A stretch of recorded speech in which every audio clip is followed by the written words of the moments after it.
My wife left me in $20,000 debt. Then my son said something that changed everything.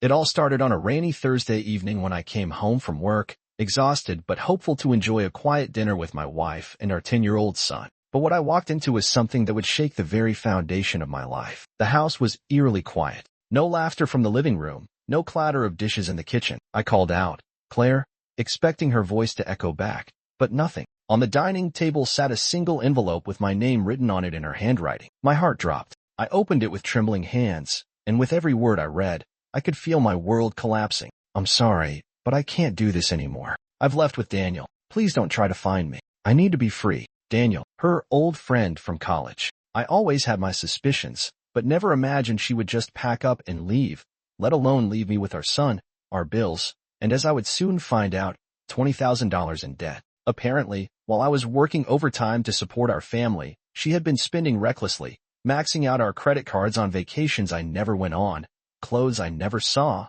and dinners I was never invited to. At first, I sat on the couch in stunned silence, my son asleep upstairs, unaware that the next morning, his entire world would be different. That night, I didn't sleep. I kept walking from room to room like a ghost, replaying every argument, every conversation, every moment when I could have seen this coming. But the real blow came the next morning. My son, Noah, walked into the kitchen rubbing his eyes and asked, "Where's Mommy?"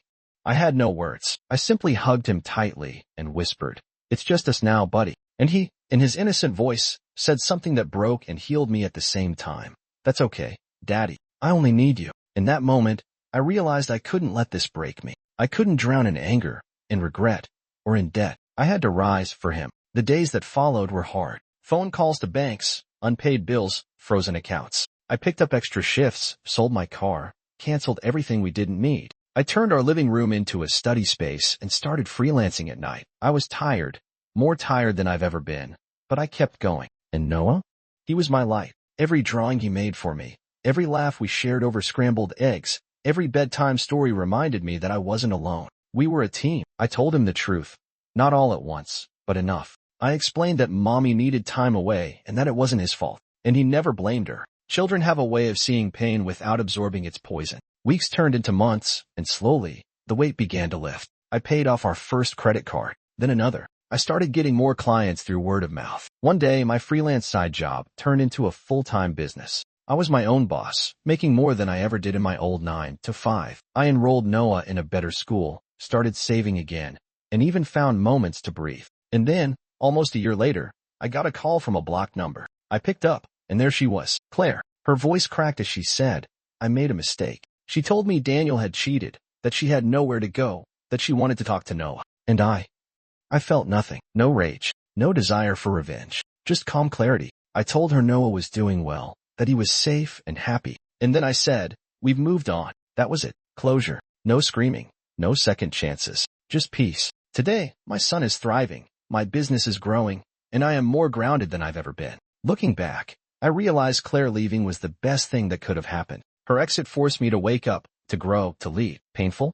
Yes, but I traded bitterness for purpose. And if you're listening to this, going through betrayal, heartbreak, or loss, let me tell you, it won't break you unless you let it. Sometimes, being abandoned is just life's way of setting you free. Free to rediscover your strength. Free to rebuild something real. And if a 10-year-old boy can believe in you when everything falls apart, maybe it's time you believe in yourself too. And as the days passed, I started noticing a subtle transformation in my son. He wasn't just recovering, he was adapting, growing. His resilience became the quiet force that kept me grounded. One evening, while we were watching a rerun of an old sci-fi movie, he turned to me and said, "Dad, I don't need her to come back. I just need you to keep being you." That moment was both healing and heart-wrenching. I had spent so long trying to pick up the pieces she left behind, trying to maintain a semblance of what once was, that I forgot we were already building something new, something better. Not long after that, I got a call from a local business network I'd reached out to, and as the days passed, I started noticing a subtle transformation in my son.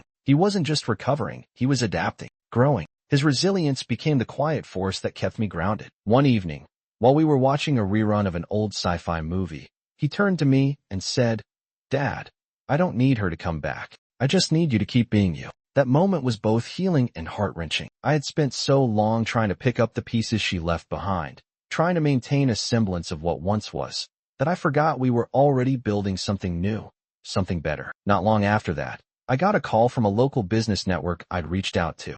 And once that was done, I took my son out for ice cream. He ordered the biggest sundae they had and grinned like he owned the world. I told him he kind of did. "You saved me, you know?"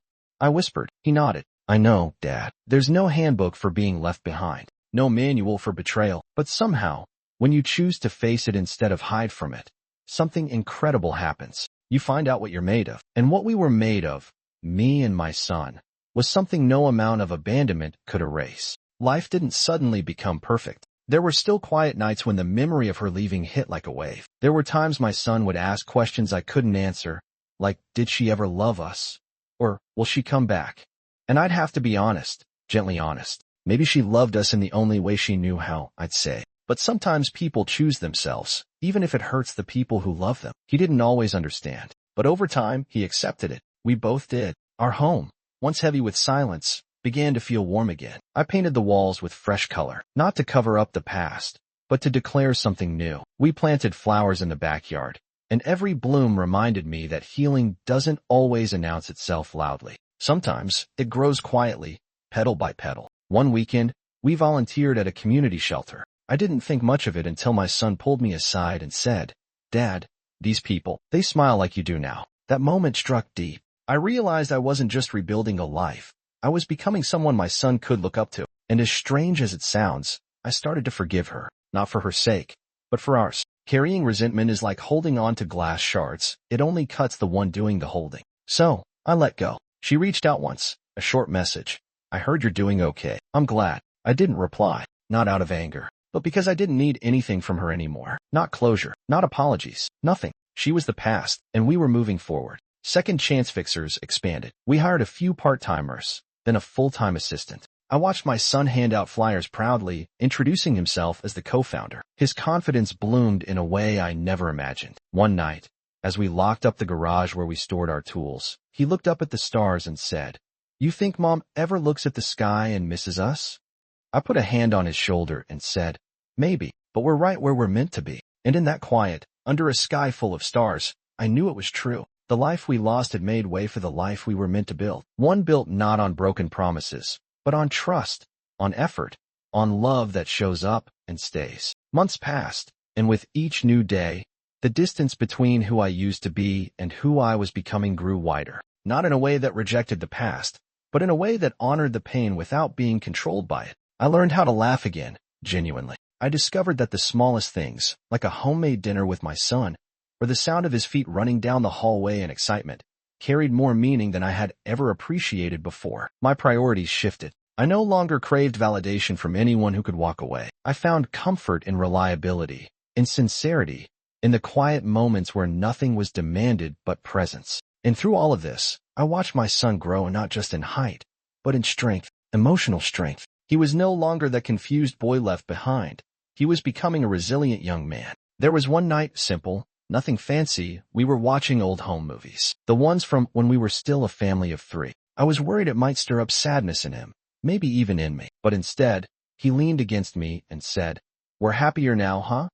And without hesitation, I said, "Yeah, we are." That kind of realization doesn't hit like a hammer. It arrives softly, in the way peace does, unexpectedly, but fully. I never imagined I'd be this person. I never imagined that being left with nothing, except for $20,000 in debt and a heart full of unanswered questions, would lead me to this life. But pain is a strange teacher. It strips you down, yes. It hurts like hell, but it also rebuilds you if you let it. It teaches you how to set boundaries, how to protect your peace, how to invest in the people and moments that truly matter. That's something I want anyone listening to this to understand. You are not defined by the people who abandon you. You are not the mistakes someone else made. You are the choices you make after the damage is done. And healing? Healing doesn't mean forgetting. It means choosing every single day not to let bitterness grow where love once lived. You water the ground, even if it's cracked. You sow new seeds, even if your hands are shaking. And eventually, something beautiful starts to grow. One day, out of the blue, her boyfriend reached out, not her, him. I didn't recognize the number, but I answered anyway. He started with a stammer, then said something like, "I think I messed up, man. She's not who I thought she was." I didn't laugh. I didn't gloat. I simply replied, "She's who she always was. You just didn't see it." And I hung up, not with anger, but with finality. That was the moment I realized I wasn't angry anymore. I didn't need revenge. I didn't even need justice. I had peace. I had a son who looked up to me, a community that respected my work, and a future that I was building on my own terms. That was more than enough. I used to think closure came with an apology. That one day, she'd knock on the door, maybe with tears in her eyes, maybe with a shaky voice, finally saying, "I'm sorry for what I did to you," to him. But that moment never came, and eventually, I stopped waiting for it. You see, closure isn't something someone else gives you. It's something you choose. It's when you stop begging the past to explain itself, and instead, you make peace with the fact that some people will never see the damage they caused. Or worse, they saw it and didn't care. And that's when healing begins. I don't carry resentment anymore. I carry lessons. And one of the biggest? That love is not enough if it's not rooted in respect. You can love someone with every piece of your being, but if they treat you as disposable, that's not love worth keeping. My son and I eventually moved. Not far, just to a smaller place with fewer memories attached to it. We filled it with our own touches. Silly art on the fridge, glow-in-the-dark stars on the ceiling, books piled on every shelf. It wasn't perfect, but it was ours. And every time he'd fall asleep beside me on the couch after movie night, I'd remind myself that while she left us with debt, confusion, and heartbreak, she also left us with the opportunity to start over. And we did. One evening, after tucking him into bed, I sat at the kitchen table with a cup of tea, looking over the final letter from the debt collectors. It was paid off, every last cent. I stared at that letter longer than I expected, not out of pride, but from a quiet, overwhelming sense of self-respect. I had done it. Not just the finances. I had rebuilt a life, piece by piece. There were nights I cried in silence, mornings I didn't want to get out of bed, moments I felt utterly alone. But I got through it, not because I'm special, but because I made the choice to keep showing up, for my son, yes, but also for myself. You never really forget the people who hurt you, but you do outgrow them. You stop measuring your worth based on the approval of someone who left when you needed them most. And you start building a life that makes you proud, one quiet win at a time. That's what this story is really about. Not betrayal, not abandonment, but transformation. And as the weeks turned into months, something shifted, not just in our circumstances, but inside me. I began to feel lighter, not because life got easier, but because I had become stronger. There's something powerful that happens when you survive what you thought would break you. You start seeing yourself differently. I wasn't just a man abandoned by his wife. I wasn't just someone left to clean up a mess he didn't create. I was a father who stayed, who showed up, who carried the weight without letting it crush him. And my son, he saw that. He saw it all. He watched me say no to self-pity. He watched me take responsibility not only for the debt she left behind, but for the emotional recovery we both needed. He saw me laugh again, not because everything was okay, but because I refused to let sadness have the final word. And one night, as we sat on the porch watching the sun dip below the trees, he said something I'll never forget. He looked up at me, with the kind of seriousness only a 10-year-old could muster, and said, "Dad, I think you're the strongest person I know." I smiled, ruffled his hair, and told him I only learned to be strong because I had someone worth being strong for. But in truth, that moment, it healed something deep in me. It made all the late nights, the stress, the tears behind closed doors worth it, because my son didn't just survive the storm. He came out of it knowing what love, perseverance, and integrity look like in real life. And that, more than anything, made me realize I didn't lose everything when she walked out. I actually found something far more valuable. I found clarity.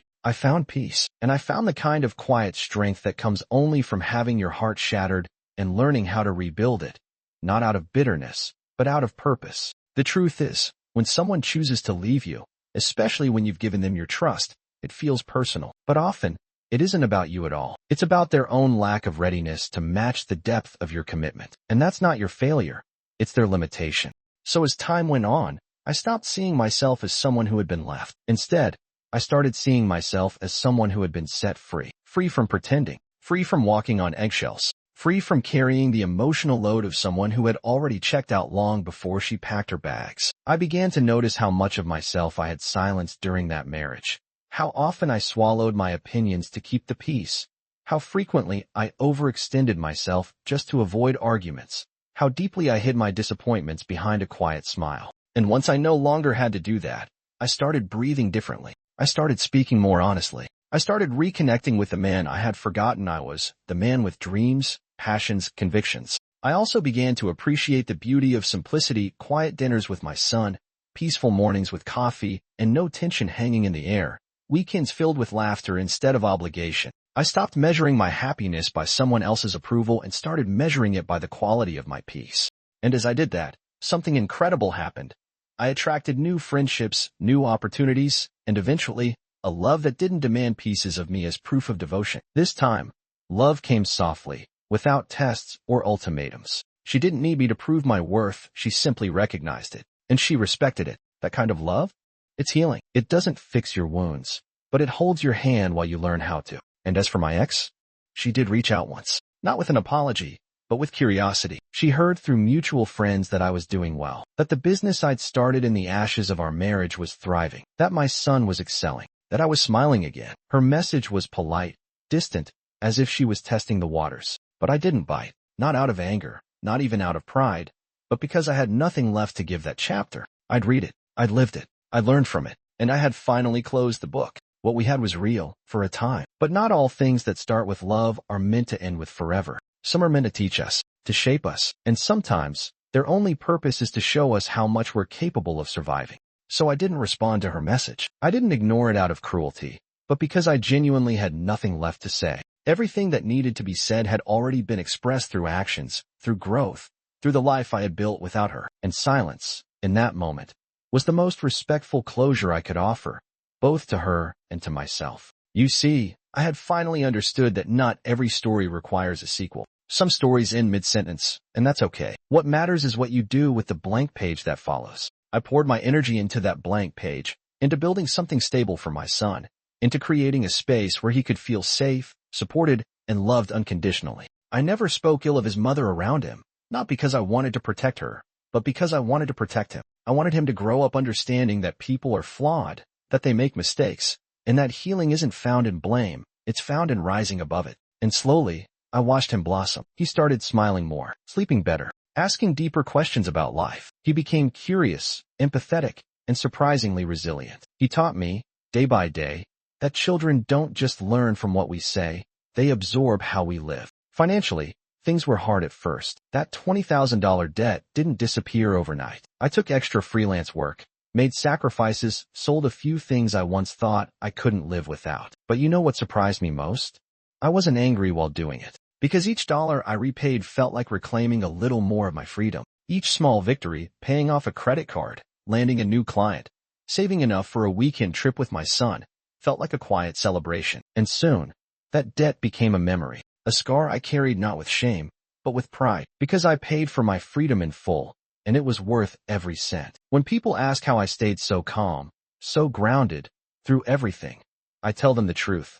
I wasn't always calm. I had moments of rage, of bitterness, of deep loneliness, but I never let those emotions drive my decisions. I gave myself permission to feel, but not to spiral. I let the pain pass through me like a storm, fierce, but temporary. And when it peaked, eventually, time did what time does best. It softened the edges, not by erasing the past, but by placing it in perspective. I stopped checking her social media, stopped wondering if she missed me. I no longer replayed our last arguments in my head late at night. Instead, I focused on the present, on helping my son with his school projects, on learning how to cook meals he actually liked, on rebuilding my credit score, my peace, and my sense of self. Every small step forward felt like reclaiming a part of the man I had lost during the chaos, or maybe even discovering a version of me I had never known existed. And then came the day I realized I had truly let go. It didn't arrive with fanfare or some profound epiphany. It was quiet, almost unnoticeable. I was walking with my son through the park,